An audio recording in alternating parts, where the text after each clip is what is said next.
नमस्कार, तुमचं सर्वांचं वेदनमम चॅनलमध्ये खूप खूप स्वागत आहे. तुमचा आजचा दिवस आनंदी जावो हीच मी स्वामीचरणी प्रार्थना करते. आता वाजले सकाळचे 7. वेद अजून झोपलेला आहे, त्याला मी उठवलं नाही. तर इथे मी नाश्त्याची तयारी करते.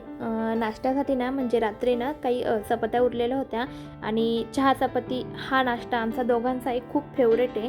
मग मस्त चपातीला तूप लावलं आणि छान असा गरमागरम चहा ठेवला आणि मस्त चहा चपातीचा आमचा नाश्ता झाला. त्यानंतर लगेचच मी ना वेदसाठी मूगडाळीची खिचडी बनवायला घेतली. आमचा नाश्ता करून झाला आणि वेद पण लगेचच झोपेतून उठला.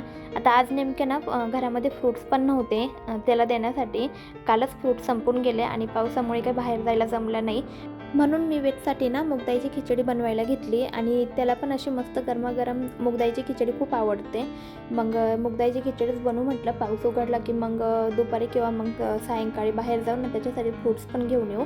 आता मी बऱ्याच वेळा ना वेजसाठी मूगडाळीची खिचडी कशी बनवते याची रेसिपी शेअर केलेली आहे, त्यामुळे आजच्या व्हिडिओमध्ये मी एवढ्या डिटेलमध्ये तर काही सांगणार नाही. फक्त मी एवढंच सांगेल की मी खिचडी बनवताना ना इंद्रायणी तांदूळ वापरते. त्या तांदळाची खिचडी खूप छान लागते आणि बाळसुद्धा आवडीने खातं. तर त्यामुळे तुमचं पण बाळ असेल आणि तुम्हाला जर त्याच्यासाठी मूगडाळीची खिचडी बनवायची असेल ना तर एकदा इंद्रायणी तांदूळ नक्की वापरून बघा. आणि त्यामध्ये मग फक्त मूगडाळ टाकली पाहिजे असं काही नाही, तुम्ही तुमच्या आवडीप्रमाणे कोणत्याही डाळी टाकल्या तरी चालेल. त्या पद्धतीने एकदा बनवून बघा, तुमचं पण बाळ नक्कीच आवडीने खाईल. आणि इथे वेदचं बघा मी ट्रायपॉड लावलेला होता किचनवर. तर त्याने त्याचा हात आता इतका वरती पोहोचतो ना, किचनवर किती मागे जरी वस्तू ठेवलेली राहते ना तरी तो बरोबर ती वस्तू घेतो. म्हणजे पाय वरती करून जेवढं त्याला बळ लावता येईल ना तेवढं तो बळ लावतो आणि किचनवरनं काही ना काही त्याला घ्यायचंच असतं. आता मी तो ट्रायपॉड ठेवलेला होता तर तो त्याने घेतला आणि त्याच्यासोबत खेळत बसला. म्हणजे वेदचं कसं आहे ना की मला खूप मोठमोठ्याच खेळण्या द्या किंवा मग मी ह्याच खेळणीसोबत खेळेल किंवा मग कधी एखादी जर त्याने खेळणी बघितली तर मग त्या खेळणीचा लगेच हट्ट करेल, असं काही नाही आहे. त्याला म्हणजे छोटं मोठं जे काही दिलं आपण, एखादी गोष्ट दिली जशी भांड्यांमधली मी साधी एक पळी जरी दिली ना त्याच्या हातामध्ये तरी तो त्याच्यासोबत रमतो, त्याच्यासोबत खेळत बसतो. आता वेदसाठी मी खिचडी तर शिजत टाकलेलीच होती आणि आज मी खिचडी ना कुकरमध्ये नव्हती लावली, कढईमध्ये शिजून घेऊ म्हटलं, कारण थोडीशी आणि त्याच्यापुरतीच करायची होती. आणि ती छोटीशी कढई बघितली ना तुम्ही, ती मी वेजसाठीच घेतली आहे, म्हणून मी त्या छोट्याशा कढईमध्येच आज वेजसाठी खिचडी बनवली. ती कढई मी जवळपास 1 वर्ष झालं तेव्हा घेतली आहे, ऑनलाईनच घेतली आहे. त्याची लिंक मी डिस्क्रिप्शन बॉक्समध्ये देईल. तुम्हाला जर घ्यायची असेल ना तर एकदा नक्की चेक करा. कारण कसं होतं ना की बाळासाठी काही बनवायचं असेल तर आपण मग आपल्या मोठ्या कढया वापरतो आणि मग बनवायचं एवढं पण एवढी मोठी कढई वापरावं लागते.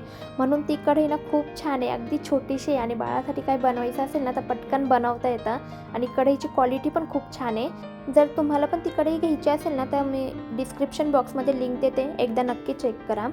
त्यानंतर मग दळण पण मी दळायला टाकलेलं होतं, तर मग ते गव्हाचं पीठ पण मी डब्यामध्ये भरून ठेवलं. आता गिरणी साफ करायची होती तर ती वेद झोपल्यानंतर करू म्हटलं आणि खिचडी पण मग शिजलेली होती तर वेदला मस्त गरमागरम खिचडी खाऊ घातली आणि खिचडीवर थोडीशी तुपाची धार टाकली ना मग तो अजूनच आवडीने खातो.